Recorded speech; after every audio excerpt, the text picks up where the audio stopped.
We have breaking news as Nikita Zadorov has been traded to the Vancouver Canucks, unfortunately. And this is a ridiculous trade. The Leafs did not get the defenseman from the Flames like we've all been clamoring for them to do. But the shocking truth has been revealed on why Brad Treliving did not make this trade. So make sure you stay tuned for this. But before we get into that, a quick reminder to hit the subscribe button. We are so close to 5,000. We're less than 100 away. So go down, hit the button. 80% of you guys who are watching this right now aren't subscribed. And it means a lot to us and me and Darius. All right, let's just get into it. Darius, the day has come where the Leafs do not get Nikita Zadorov. The Leafs are playing as of the time of recording. We want to get this out to you as fast as possible. Hopefully they beat the Kraken. Let us know in the comments if you're watching this after the game, if they did win or lose. Darius, the trade went down. It wasn't for very much. It was to a rival in the Vancouver Canucks. I'll get your initial thoughts on this trade before we get into the exact shocking reason. But you can see on the screen now, Nikita Zadorov for a 5th-round pick in the draft and a 3rd-round pick in 2026, 3 years' time or 2 years' time. All right, what are your initial thoughts on this trade before we get into the shocking reason Brad Treliving passed on the defenseman? The day has finally come. We knew it was coming. We were hoping that it would be to the Leafs, but it's come, and he went to the Vancouver Canucks. And I think that tells the whole story. The fact that they traded him to a divisional rival and the fact that the return was pretty much nothing. I mean, a 3rd-round pick is no, slouch of a return. It's pretty good in the 5th-round pick, but considering no roster players, no prospects, that's a great return for the Vancouver Canucks. And I think, like I said, it tells you everything you need to know about the trade. I do not think that the Calgary Flames wanted anything to do with Brad Treliving and the Toronto Maple Leafs. Yeah, and not only to mention, just quickly regarding this trade, Vancouver Canucks, which kind of leads into the real reason here, retained all of the salary of Nikita Zadorov. And this also brings the question, which we'll probably cover in tomorrow's video, maybe the Chris Tanev situation. Maybe he will be the guy. But I agree with you. At the very least, the Flames did not want to trade him to Brad Treliving for anything less than an overpay or at least a very, very high, package. Because you're right, no prospects, 2 picks. You would like to think, in theory, that the Leafs could have made this trade, at least matched it with the salary. Depending on what happens with Klingberg as well, you wouldn't think salary would be too much of an issue. But that is the reason, and this just got tweeted out by Kevin Weekes, saying efficient cap management by the Canucks in the trade acquisition of Zadorov. And I'm told the Maple Leafs needed the Flames to retain salary during their pursuit of Zadorov to make it work on their end. So it was a matter of the Leafs needed the Flames to retain salary, and the Flames said they don't want to do that. So that was the reason that Brad Treliving and the Flames didn't get the job done. I'm wondering now if the Maple Leafs made a more compelling offer. It is revealed that the Leafs did indeed make an offer for Nikita Zadorov, as you can see here from Lou Fox. He was told the Maple Leafs had a trade offer on the table. The Leafs and other interested teams needed Calgary to retain salary, though. And by clearing space in the Beauvillier trade,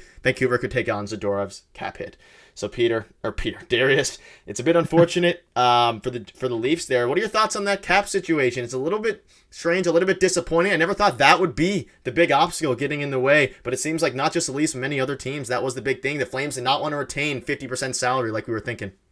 Well, we keep hearing Nick Abruzzese as like a guy who is going to be a centerpiece to this deal, and it seems like an overpay in a way considering what Zadorov actually went for. Yeah. But I believe it because I think the retained salary is an asset in itself. I think Vancouver is able to take on his entire cap hit and be comfortable still. The Flames weren't comfortable retaining, or maybe they were comfortable retaining, but they're like, hey, we need another prospect out of you or something like that. And it just probably didn't make sense for the Flames. They wanted to offload all of that, get picks in return, and be on their way. And again, I think everything factored into this. I don't think they wanted to deal with the Leafs at all. So it's pretty interesting when it all breaks down. Like, we were really hoping you'd come to the Leafs, but this does crack the door open now because of the rejection. And, they do have Tanev left, but it would have been nice to get both of them in a package deal. But this does crack the door open for Brad Treliving to go after probably a bigger fish, something bigger, someone that can slot in and make people, shift down the lineup. I think that's kind of where you got to focus on now because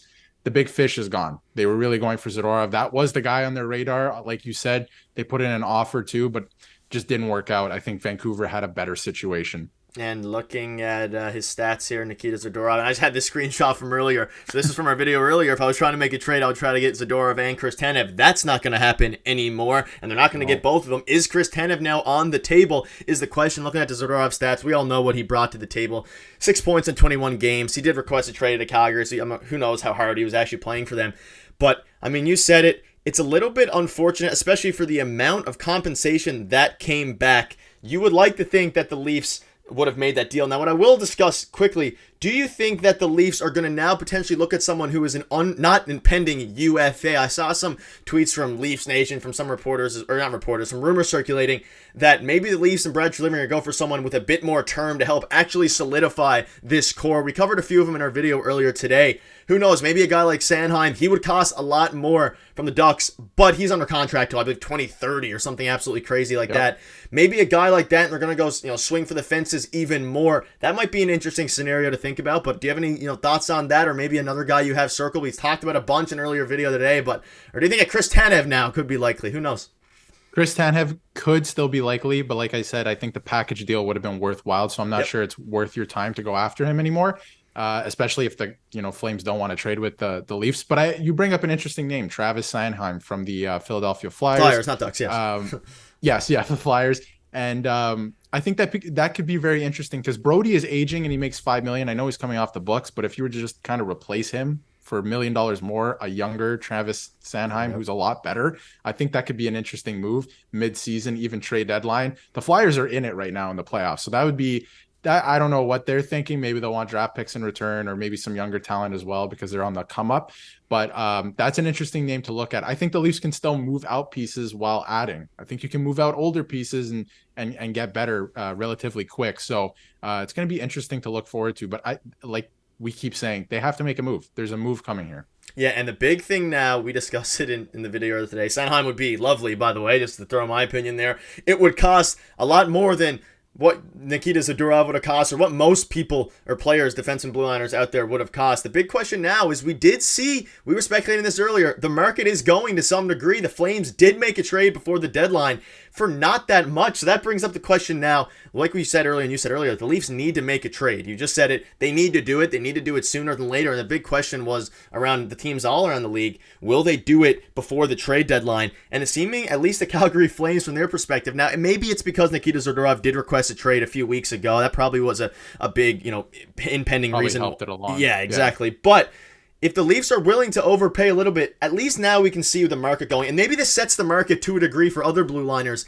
It's cheap, though, to me. I feel like the Vancouver Canucks got a very, very solid deal. There were reports that other sources, league executives are saying that it seems like a very good deal for the Canucks and that the haul for the Flames was fairly light. Obviously, you said it, the retained salary is an asset in itself. But even then, it just bothers me. I feel like the Leafs could have made a better package than this, but the salary thing is ultimately what skewed the scale in that way. But maybe, just maybe, the market will get going now and the Leafs can make a big trade. Any quick final thoughts before we wrap up as the Leafs are playing currently?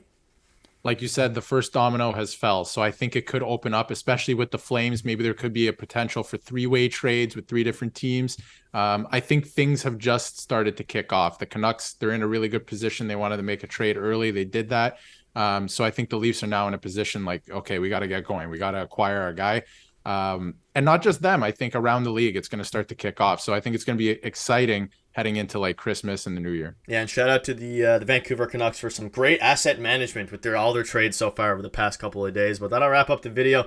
Let us know in the comment section if you're upset about what this package ended up being. Did not expect us to be making a video today on this topic, but that's what happens in sports. Thank you guys for watching, and hopefully the Leafs will make a trade soon, and we'll see you guys tomorrow.